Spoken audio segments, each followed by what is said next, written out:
Hi, welcome to the week 10 video for ACTSC231.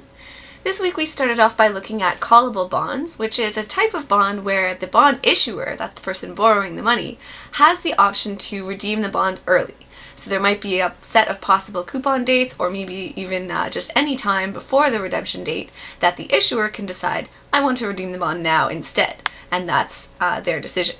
So from an investor's perspective, these bonds are less desirable because there's some uncertainty as to what yield you're actually going to receive based on when the issuer decides to redeem them. So in order to price a callable bond, we have to think from the investor's perspective. What would be the worst possible time for the issuer to redeem the bond?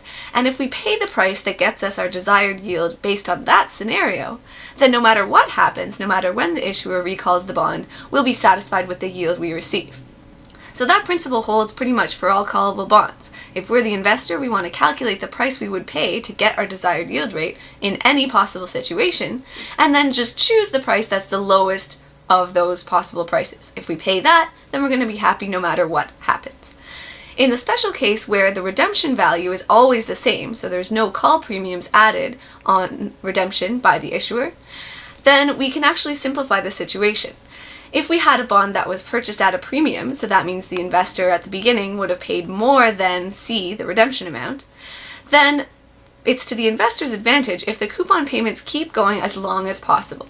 So in that case, the worst scenario from the investor's perspective is the earliest possible redemption. So if we have no call premiums, the only price we have to calculate is the one based on the earliest possible redemption date. And then if we pay that, we'll be happy no matter what. On the other hand, if the bond is priced at a discount, so if the investor buys the bond for a price that's less than C, the redemption amount, then they would love to have the redemption happen as early as possible. And in that case, the worst situation for the investor is if the bond is held all the way until its normal maturity. So that's the case that we would consider the worst, and we want to price based on that. If there are call premiums, so if the redemption amount differs depending on when the bond is redeemed, then unfortunately we don't have a simplifying assumption like that. We just have to calculate the price in each situation, and then the investor would only be willing, of course, to pay the lowest possible price. After that, we looked at zero coupon bonds, which are basically the simplest kind of bond you can have. There's just no coupon amount, only a redemption. So the price of a zero coupon bond is trivial to calculate. The price P is just going to be C, the redemption amount, times V to the power of N. So we take the redemption amount C, it's payable at time N, and we discount it back to time 0. So zero coupon bonds, really, really easy to deal with. And we'll be seeing them a little bit more next week when we look at spot and forward rates. Finally, the last thing we looked at this week was the term structure of interest rates. And I wrote down some numbers in class, actual quotes from various financial institutions, and it looks like the longer you're willing to lock up your money, the higher rate you can obtain. And that was true for every institution we looked at, not just one particular bank. It seemed to be true across the board. And that concept of having different interest rates for different lengths of investment is known as the term structure of interest rates. It's really common. The most typical situation is where we have what I just mentioned, an increasing yield curve. So the longer you're willing to leave your money, the higher interest rate you can receive. But sometimes the yield curve can look slightly different. We can have an inverted yield curve, which is the exact opposite. Longer durations of investment actually only get lower rates of interest. That's unusual, but it can happen. We could have a flat yield curve where the interest rate is the same no matter how long you're willing to put your money away.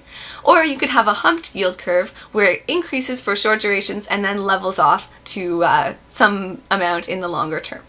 So all of those situations can happen in real life in the markets. The most common is the first situation, but others do exist. And then we finally looked at some theories explaining why the term structure of interest rates actually exists. We looked at 4 theories. Expectations theory, which says that the term structure is based on what investors expect will happen to the interest rate in the near future. So if they think the rate's going to go up, we'll have an increasing yield curve because investors will be more likely to want short-term bonds right now.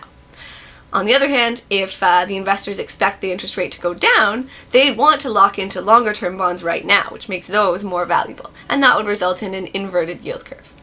The next theory we looked at was liquidity preference theory, which says basically that everyone prefers short-term bonds because they're more liquid or easier to convert to cash, and that results in an increasing yield curve. And then two more theories that were a little bit more vague.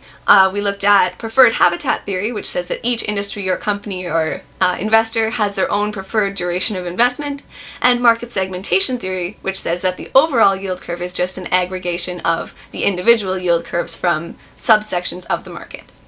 So that was pretty much everything for this week. Next week we'll look at, as I mentioned, spot and forward rates, so see you then.